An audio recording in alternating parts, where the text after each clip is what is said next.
I think our children are the ones that need to be telling their stories.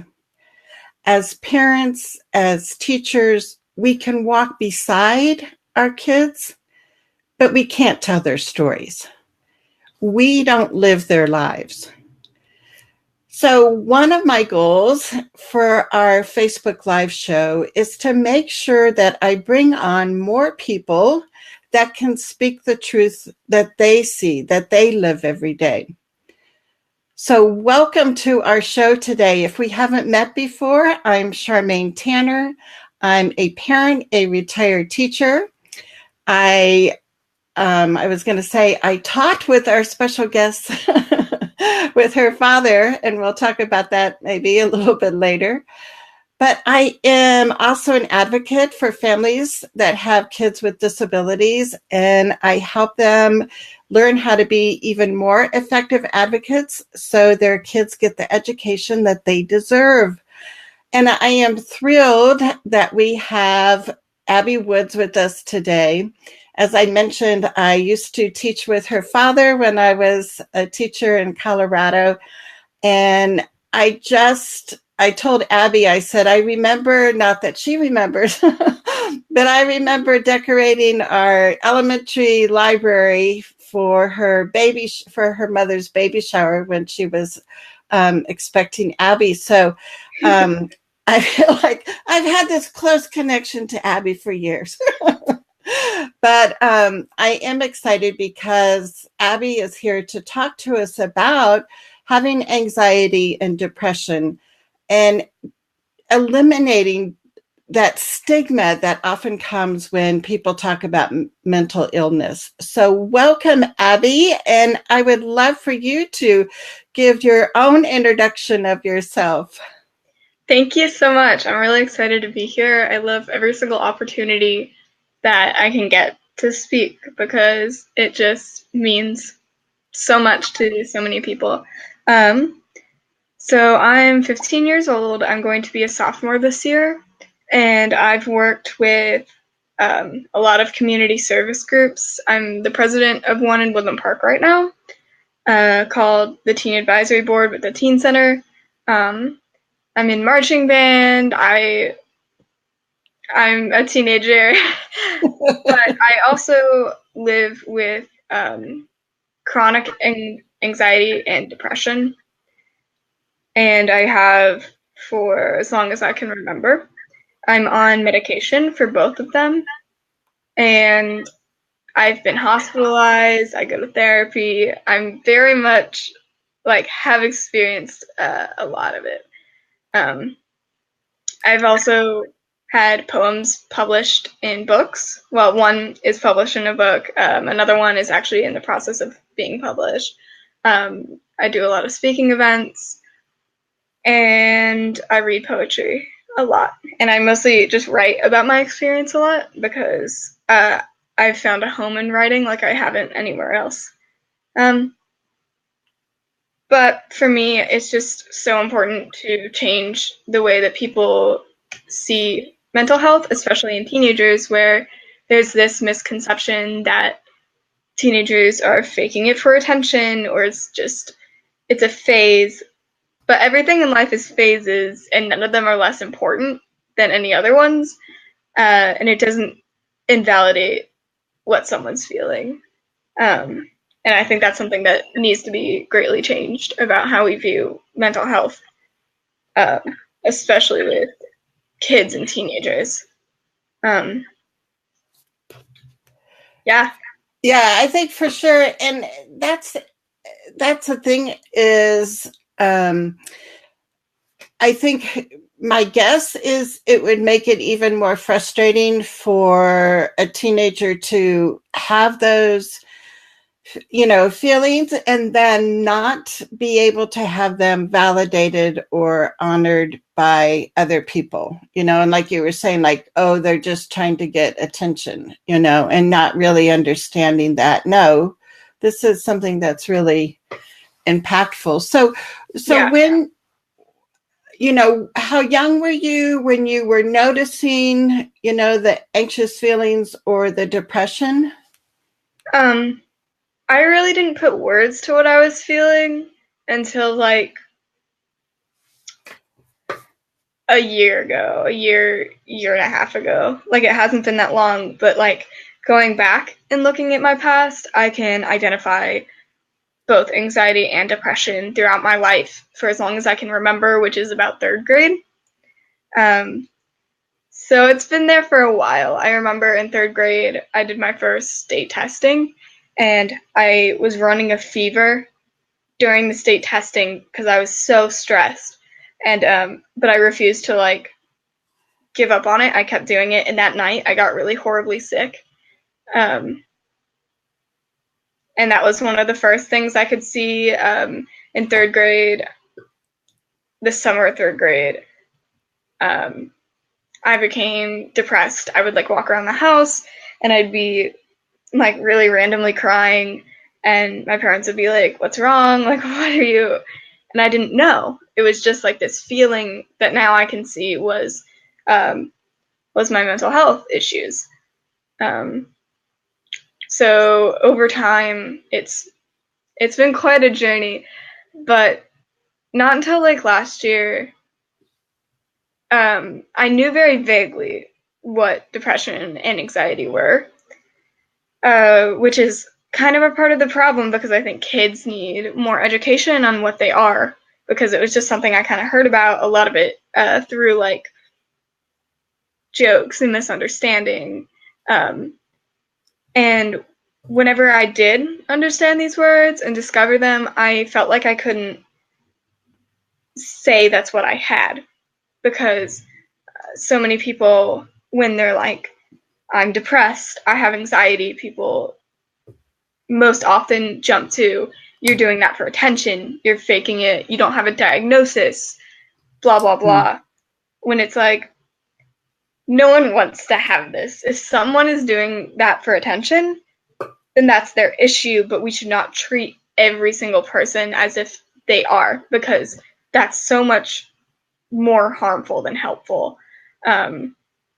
So I was definitely depressed and I was definitely anxious, but I wouldn't say I have depression, because I was like, no, I have it really easy. Like, I have a very good life, and I'm really grateful for everything I have in my life. And so I thought, because of that, I can't be depressed. I can't have depression, which makes it feel like I was broken. Like, when I finally could claim that as what was wrong, when I could finally like point at this pain and this emptiness inside of me and say, this is depression, it felt like something that could be treated. It felt like something that I wasn't alone in. But before I was able to actually feel okay enough to say that, it was like, I'm just broken and I don't know why.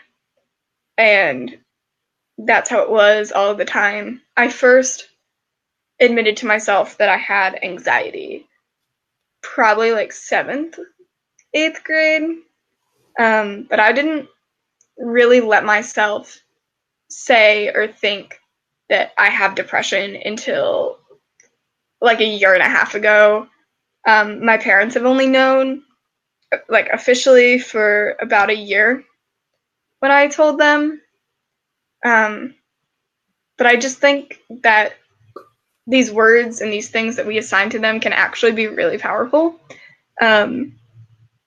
Just because it's something, at least in my experience now, I can look at and I can be like, I'm going to change this. I'm going to get treatment for this mental illness, and it's not just something that's weird and that feels wrong and feels like no one else has it.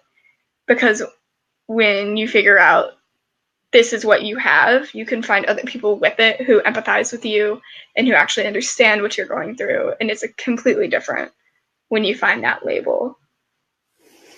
Yeah, and I think that's interesting because I know that,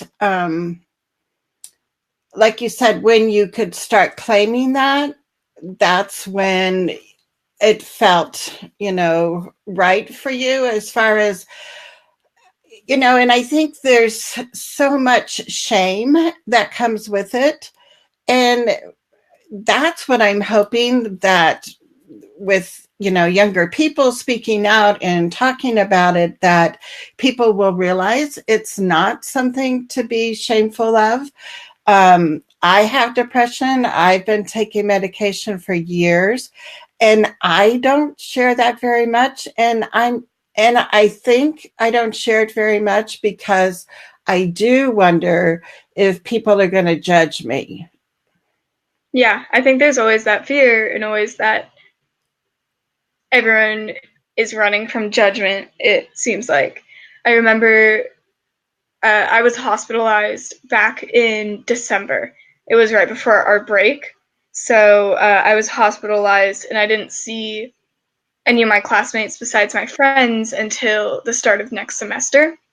And going back, I was like, what am I going to say? Because people are going to notice that I was gone. It's a small school, you know? Right. Um, and I was like, do I just say I was sick? Do I just say I was in a hospital? Do I actually say, like, what happened? And I didn't really know, but the first day back, I was actually in geometry. And my teacher decided to just sit in a circle and, like, talk about things just randomly. Like, we weren't going to learn geometry that first day back. And Huh. so we went around and we were answering, like, prompts on cards. And one of them was, what was the hardest decision you've ever made? Or the hardest thing you've done? And I was honest, like, when it came around to me, and I talked Mm. about the choice to go to my parents that night that I went into the mental hospital, because I actually went to them and I said, I don't feel safe. I'm not in control of myself and I need to go somewhere where I am. Um, and just finding the courage to do that and finding the courage to go to this place that's so scary and so different was the hardest choice I had made. And I told my entire geometry class that, like, on the first day of second semester, and they were all just blown away. And that's where I was like, I figured this is a part of me. And I've found enough within myself to come forward about it and to talk about it and to help other people. So I'm going to do it.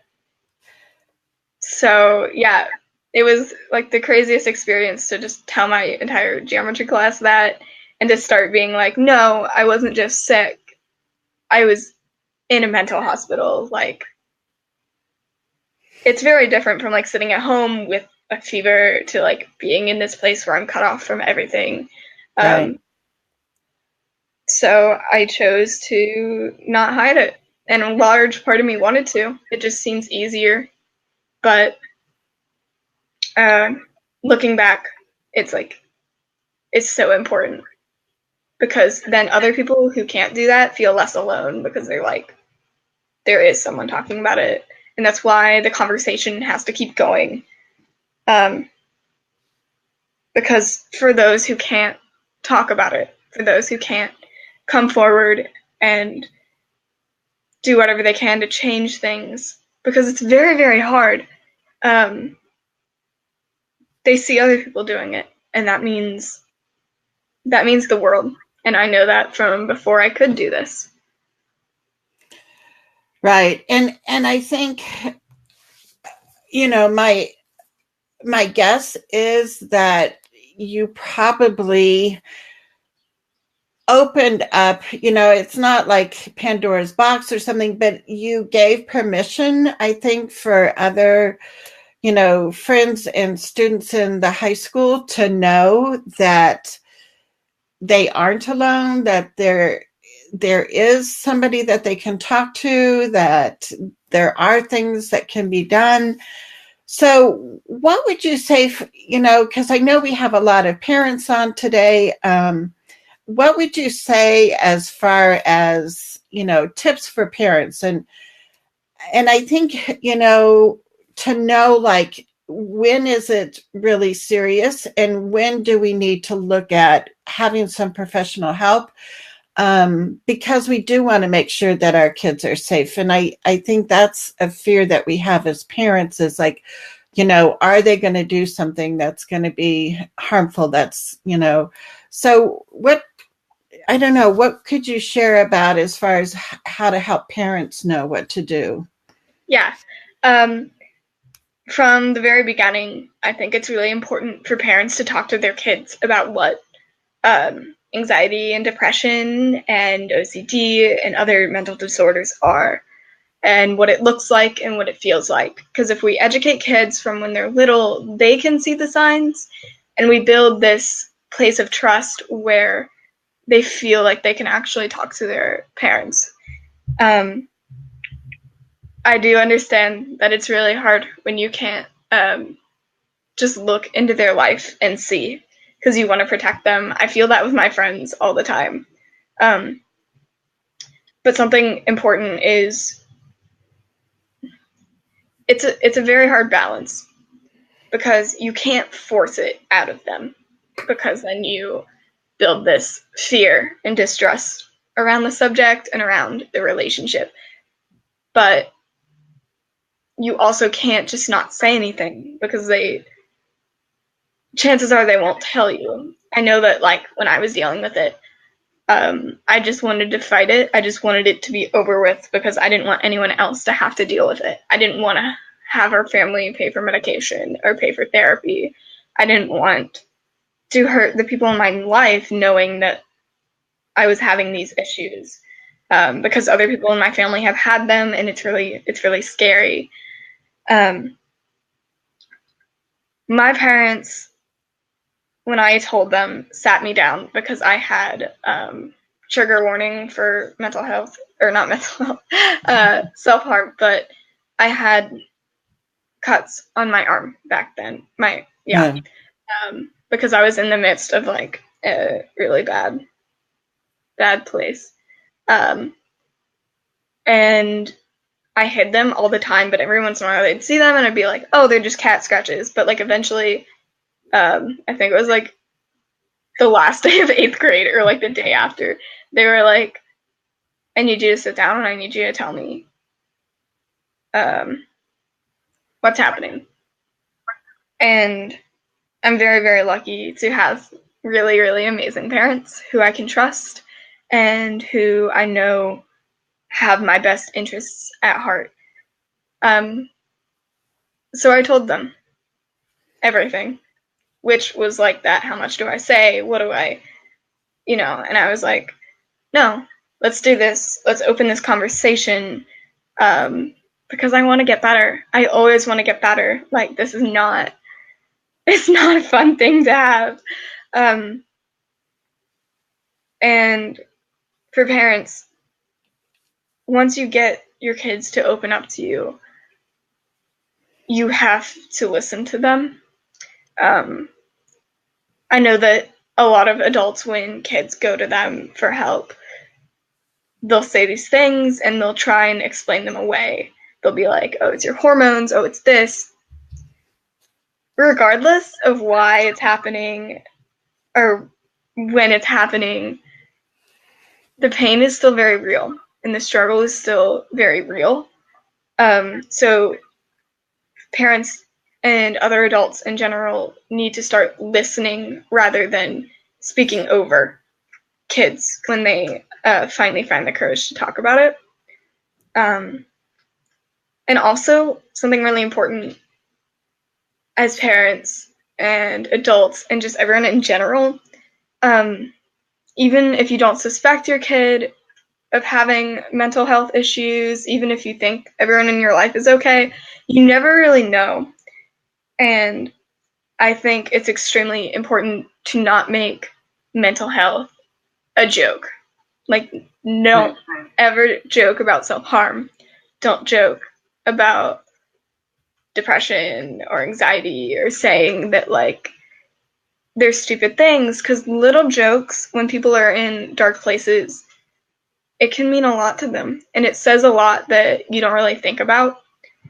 But you have to be really careful and think about, like, what are you actually saying when you say those things that are meant as not to hurt people, but when you don't know, and you never really know what people are going through. It can really hurt them, and it can cause distrust before you even start talking about it in actuality. So it's really important to not do that, or like make fun of other people who have things. Just in general, treat it with respect and with just respect. Yeah. That's the thing. I mean, I think it doesn't take away from the wonderful person. And I'm hearing a little bit of feedback, so let me turn down my thing here. But yeah, and I just think that honoring and that value, value. And the other thing that I try to remind myself, and I sometimes people have to help me remember, not to use words like crazy and stupid and that are demeaning, and like you said, kind of make it a joke, because then to me that just kind of adds to that stigma. But we have lots of people on with us live, and I want to share their comments and let you be able to react some. So let me pull one up. So we have your dad on with us. And he's saying that Woodland Park School District has been extremely helpful and positive through this entire situation, from the superintendent to Abby's principal to my teammates. That's very true. Like I said, I was out right at the end of first semester, and I was hospitalized up until like the day of the start of finals. And I was lucky enough to my dad talk to them, and I got out of all of my finals, which was so extremely helpful, because in the mental hospital where I'm trying to work through things and I'm trying to heal and get better, I was worried about that, and I was worried about these tests, and getting that like taken off my shoulders was so amazing. And the school district, I'm very, very grateful for that, and I'm very lucky also to have the connection that my dad is, though, and to open up those conversations. And I know that for other kids who don't have those, I think some cases can be dismissed easier because they're not as well known, which there's always room for improvement. But yeah, it was really amazing of them for me.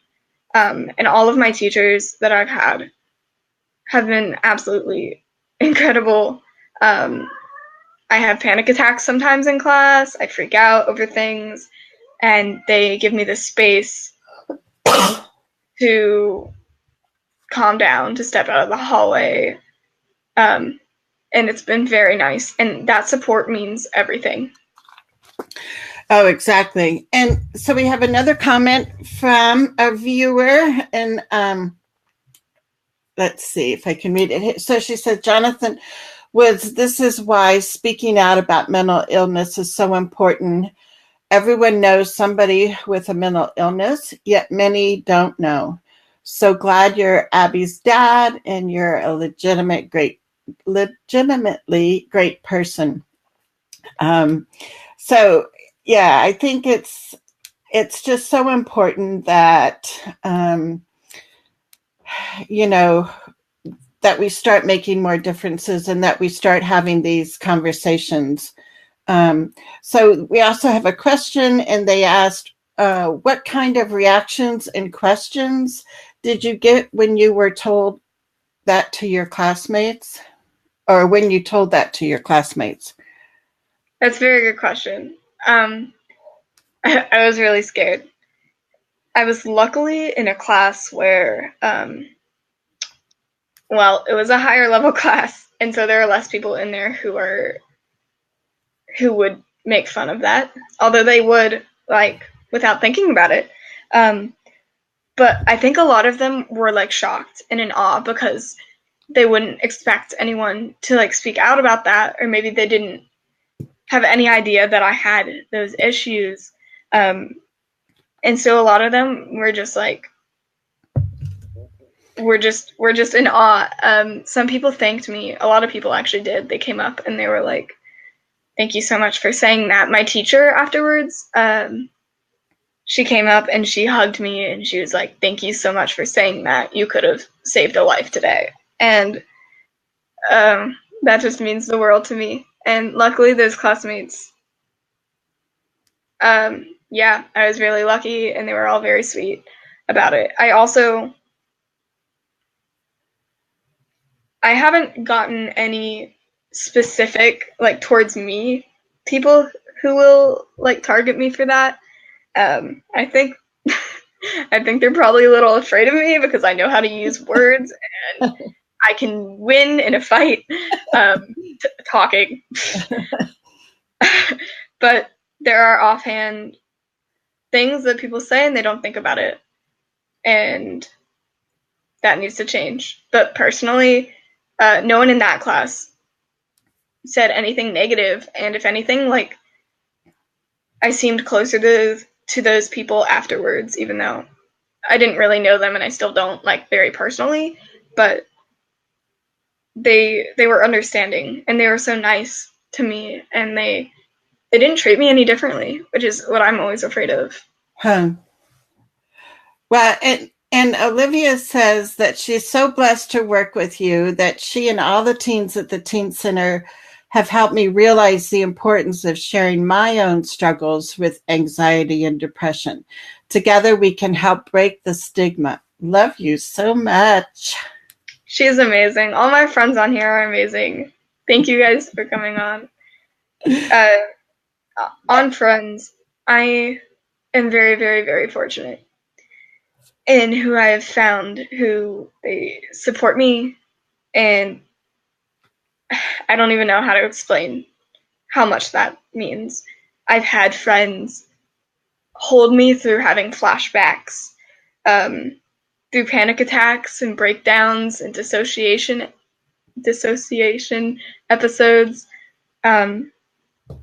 where I hate who I am in that moment and I hate how I'm freaking out. But they figure it out, and they figure out a way to help me through that. Or they'll hold my hands, or they'll rub my back. And it's honestly just the most amazing thing, because in my mind, I'm like, I'm being a burden on people. I'm such a hypocrite because I would never think that of anyone else. But for me, I'd be like, I'm just in the way. But my friends absolutely 100% make me feel like I'm safe with them. And I know that when I'm panicking, when something's going wrong, I can go to them and they will help me find a way to fix it, to get out of the situation, to calm down, to bring me back in the moment. And it's amazing. And they stick with me through my depressive episodes when I push people away, and through my anxiety over doing small things. I couldn't ask for better friends in my life. I bet. And I think about, and I'll show how old I am. The Barbara Streisand song, "People who need people are the luckiest people in the world." And I think those relationships are what truly is a basic human need that we all have. So when we get that acceptance from our friends and we get that unconditional love from family and friends, that can just mean the world to each person, I think. Yeah. And like I said, I really couldn't ask for better people. And I think that for people who have friends who are abusive, because friends can be abusive, and who don't treat them right, there are better people out there. And you have every reason to leave. You are allowed to leave friendships, any relationships, because finding the people that I have in my life right now and the people who I really trust has been worth the pain of losing anyone else. So I'm just really lucky to have found who I have. But just know, if you haven't, they're out there, and you can find them. And brothers can be great too, right? Yes, my brother's pretty awesome.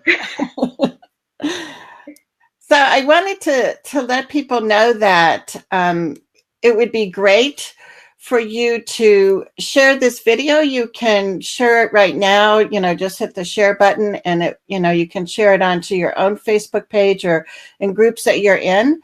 Because the whole thing is we want Abby's story. We want other stories like Abby's to get out there. Because the more people that are connected and that the more people understand mental illness and stand up and say we're not going to be shameful of this anymore. We're not going to accept the stigma that our culture has put on us. That's going to make a huge difference in all of our lives. And so we have another comment here. It says, Abby, thank you for doing this. Destigmatization is so important, and this is a great way to do so, in my opinion. You have probably saved my life in the past, and you deserve all the love in the world. What would you say to people who think that depression and anxiety makes someone broken? I love her so much. She's such a good friend. I would say that they are illnesses, and that broken implies something that cannot be fixed. It implies something of their fault or something that is irreversible. Whereas it's a sickness. It's a sickness like if you get the flu, if you get cancer, if you break a leg, it's something that's going wrong with your body. Just because it's in your mind doesn't make it any less true or any less important than anything else. And I think a lot of people see the representation of mental health in people, and it's okay. Sorry, I have my cat and she's screaming. Do you want to come be in the live stream?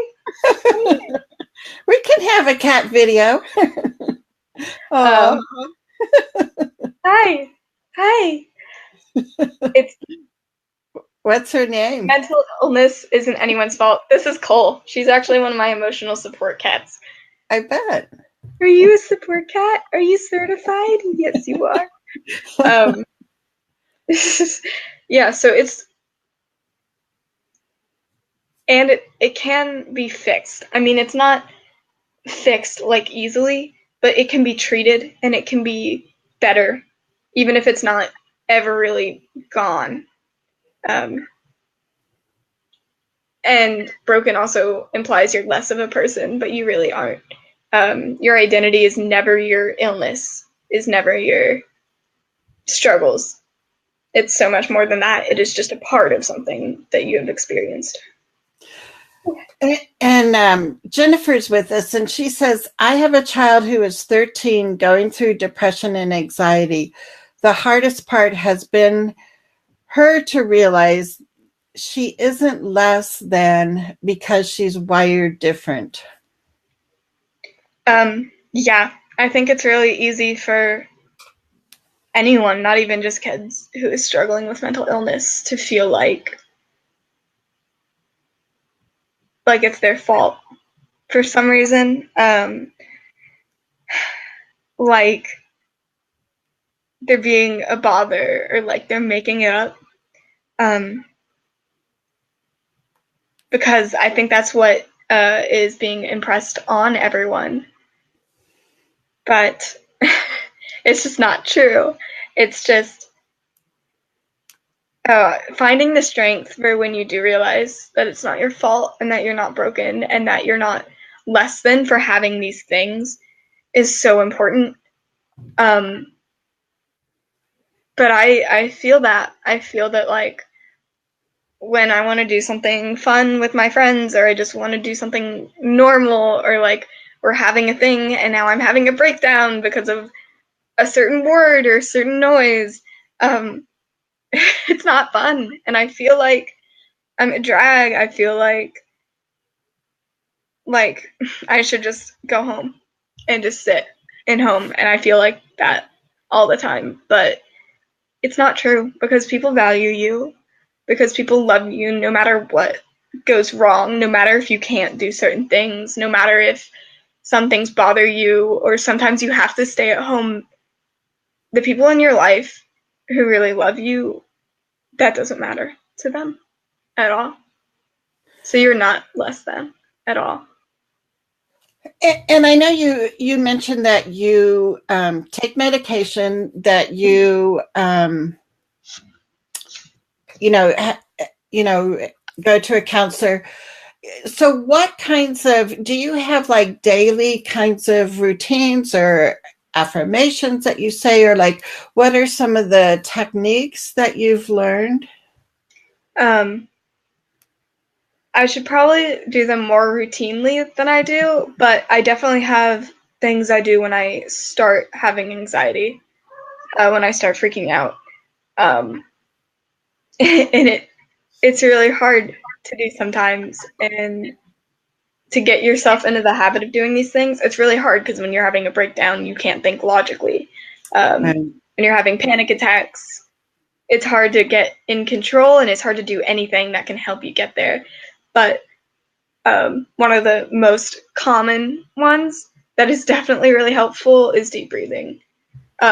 Something else that is really important for me is a technique called grounding, where you go around and you can like feel things on the wall, or I'll go often be like, I look around the room and I have to find every color of the rainbow in something, and then I have to do it again without repeating like certain things, and it just takes you out of whatever you're freaking out about to focus on something small, but something you have to focus on. Um, Listening to music is really great. I do that. Um, Showers. I honestly, like, whenever I heard this, I didn't believe it. I was like, whatever. But when I'm in really bad depressive episodes, I don't want to shower. I don't want to do anything. But like taking a warm shower brings you back into your body and makes you realize that like it's taking your brain out of the fight or flight mode that is in there, which is panic attacks and anxiety a lot of the time. Um, and it makes you feel that you're safe, that you're in your body. I'll also, other grounding things is like, what are 4 things you see, 3 things you hear, 2 things you smell, 1 you taste, like just counting certain things and certain feelings and things you can see or taste or smell. Um, Really bringing you back into your senses is really, really important. Um, I'll distract myself. I'll go and watch a YouTube video if I'm freaking out that has nothing to do with it, and then I'm so immersed in this or like a TV show that you're not thinking about that anymore, which you can't do forever. You have to confront things, but when you're in a panicked position where you can't think logically and you're in danger, it's really important to get out of that so that you can think about that situation in a safer space, um, and more logically with support. So that's a lot of the things I'll do. I'll text my friends, I'll call them. Um, Sometimes that's just helpful. There's so many things. Oh, Yeah. and yeah, and I think, and I think what helps parents and teachers too, and other, people, is that different things are going to help different people. And so I think but I love the ideas that you've talked about, because I think there's probably, you know, a universe out there of things that can help. But I've heard other people talk about those kinds of grounding exercises, or when a parent or a teacher talks to a student and says, let's take a break, tell me what you see on your desk, Yeah. and just ask those kinds of questions. because yeah, I mean, when you are in the middle of that panic attack or whatever, you don't have that logic brain, Exactly. you know.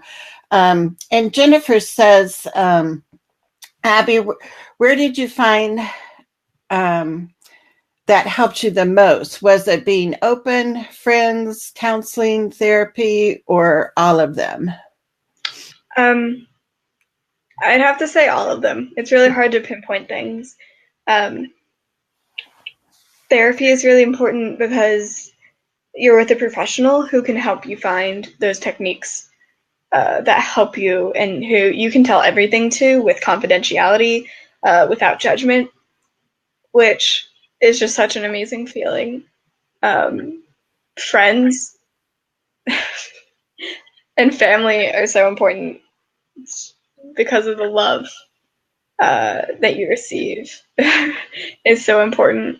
I mean, yeah, and then being open too. But I think for everyone, it's in different stages, and especially when I'm in really, really bad places where I'm in a bad depressive episode, I can't see any of those things. Um, I don't want to go to therapy. I don't want to talk about it. I just want to I just want it to be over. And that's where I think my friends really help. Where I'm like at school and I've been wearing the same thing for 3 days, and like I can't focus, I can't do anything. Um, just them being there and talking to me and hugging me, it like starts to remind you that whatever you're dealing with is most likely one part of your life, and there are other parts that are okay, and you need to indulge in those, even if it seems like that one part is everything. If that one thing is all that there is, or just the overwhelming emptiness. Um, yeah, every single one of those is important, but I'll always say my friends are the best friends I could ever ask for, and having them probably helps me the most when I can't bring myself to do therapy or I can't speak about it. And overall, probably my friends, because when I'm freaking out at night, I can't go somewhere and talk about it or feel better, and I can't immediately go to my therapist. All of them are important, but my friends are just, it's really important to find people that you trust and people who treat you well. Oh, I bet. I bet. And your dad says mindfulness. Yes, yes, yes. And so I wanted to also share, I had showed this to Abby before we came on. So I had recently bought this, I guess it's kind of like a kit. It's called Mindful Kids. And it's on the box, it says it's for ages 4 to 104. Um, and what I like about it is there's just these nice cards inside that give you a variety of things. And, it is true. I mean, these are things that I could use. I bought this for kids, but I think, boy, I could easily take one of these cards every day and use it. So what they have is they have a card, and this one is called Mindful Breaths. And on the back, it gives, just the steps of that deep breathing. And I know for my son Dylan, like this makes a huge difference. And I've made like a visual card for him to remind him of strategies to use. And for him, and maybe for some other parents that are watching, he wouldn't be able to pick up this card and read it. But I'm thinking, is there a way that maybe I could, record these or send him, an audio text message that reminds him of this? So I think as parents and teachers, the more we can look about incorporating this, I think it's really going to make a difference. And Abby, if you want to talk, I know you were saying that your dad is starting to do more things with his fifth graders. And so do you want to talk a little bit about what your dad does as a teacher? Yeah, I'll do what I can. My dad is working really hard to make a good mindfulness program to really teach through, because he works really hard to do it in his classroom every day, but it's hard to fit that within everything else. And so I think it's really important for schools to have like a specific program with specific people, so that there's more attention on that. And that's what he's trying to build in Woodland Park.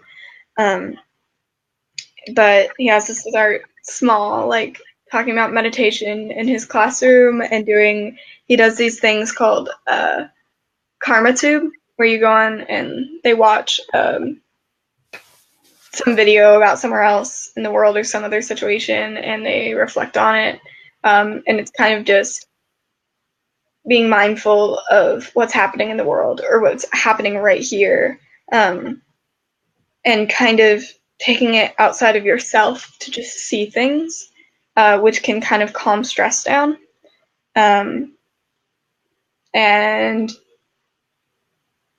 yeah, that's basically it. He's done a lot of really amazing work, and I'm really proud of him always.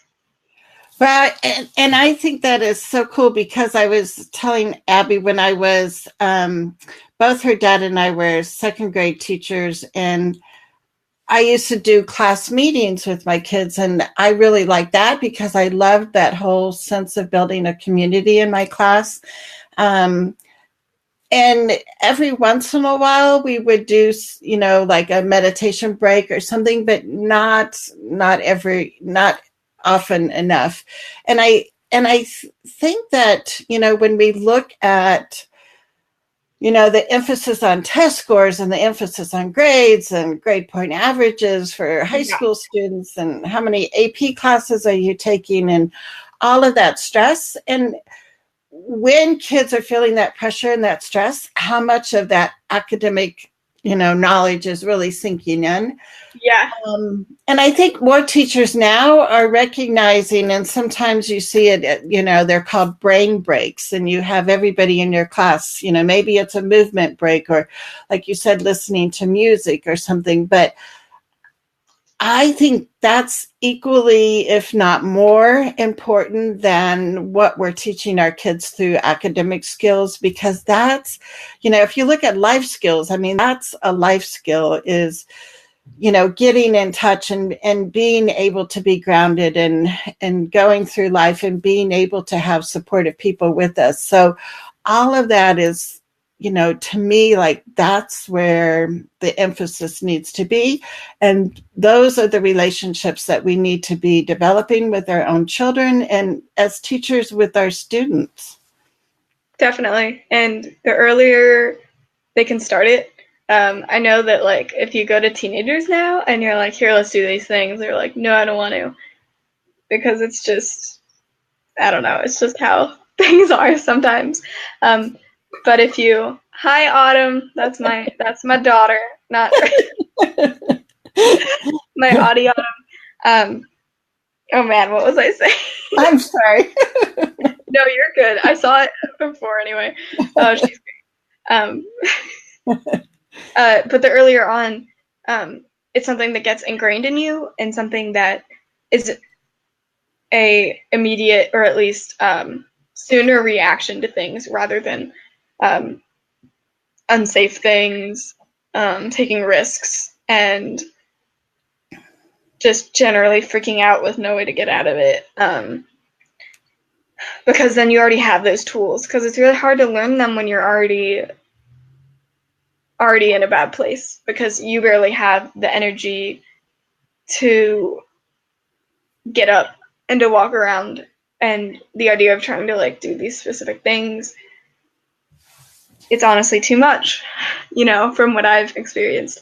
But if we teach these kids that this is what you do when something happens, this is what you can do to calm down, this is how you get out of this situation, then it's there. And then they have that forever, especially if you keep encouraging it. Whereas, like, a lot of people talk about high school as like, you're never going to use any of that, because if you go into like a specific field, you're not going to use anything in the other fields. But that's something that, like, no matter what you do, you're going to have conflict, you're going to have hardship, And knowing what to do when you get there is really important. Oh, exactly. Yeah. So I also wanted to make sure that I told people that Abby has a poem that she's going to be reading with us. And if you just type in the comment box poem, um, hopefully my little bot will send you the link and you'll get a copy of it. So I want to make sure that we have time to do that. But before you read your poem, Abby, are there any other? I think you've really, I mean, it's like how there's been like a ton of nuggets that you shared with us today. And I want to go back and um, kind of capture those and almost, so I can share those with people because this is the wisdom that we need to be hearing, and you are the person that needs to be sharing this because this is your story. And I am just very honored that you have the composure and the ability to be able to be so articulate with your feelings. And I know that you have said that through your writing is something that's been very helpful. So would you like to share your poem with us? Yes. I'm going to have to read it off my phone. I have it somewhat memorized because I've performed it a lot, but I want to be able to hit everything that I want to say. Um, this poem I performed, I'm trying to think how many times I've done it. I can't remember because I think I've done it at some open mics or slams. I did with the book that it's in, the book release for that. And I read this at the showing of Angst.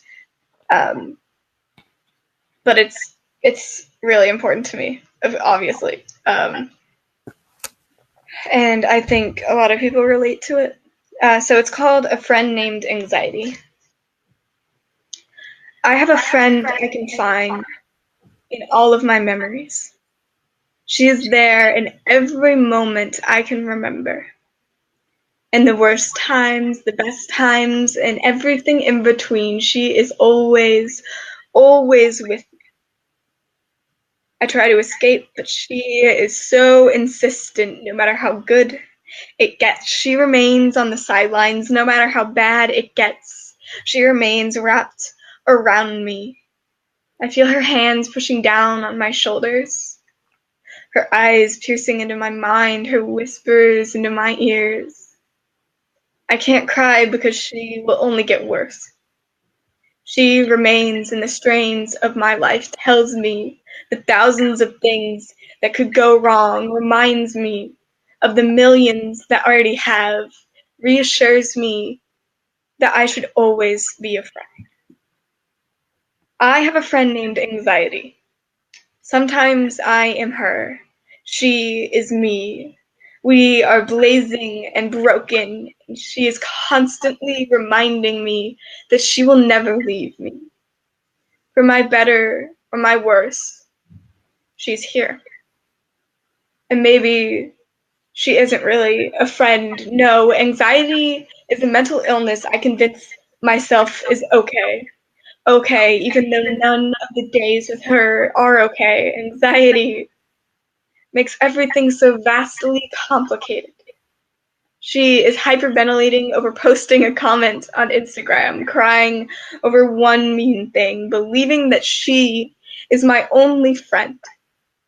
Because real friends could never like a girl like me, right? Anxiety, right? She is hands shaking over everything.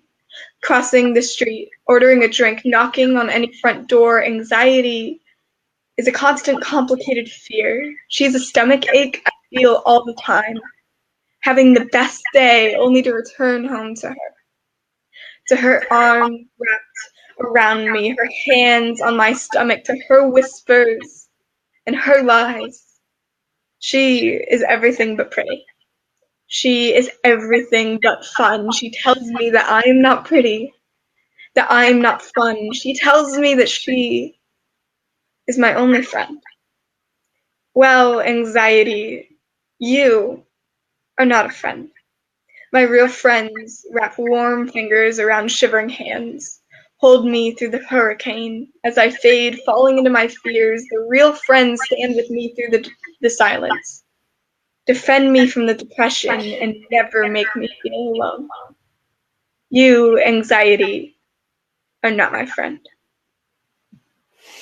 Oh, that gives me chills. I've heard you Thank you. do this before, and um, I just thank you because this is a powerful message, and one that I'm just so honored that I could give you a vehicle today to Thank be able you. to share this with others, because you are making such a difference in your life and your friends' lives and so many others. And I appreciate you, Abby Woods.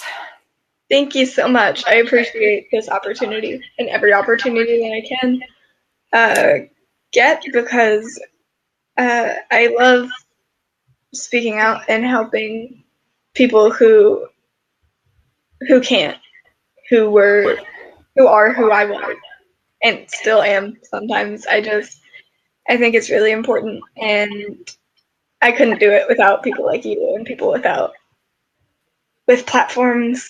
And thank you so much. It's really an honor. Oh, you're welcome. And so there's one thing that we do on live Facebook shows that we call fireworks. So if everybody can go to their little like or hearts button and send Abby lots of likes and hearts, now we call it a fireworks show, and we can see them appear on air. So go and give Abby some likes and some love.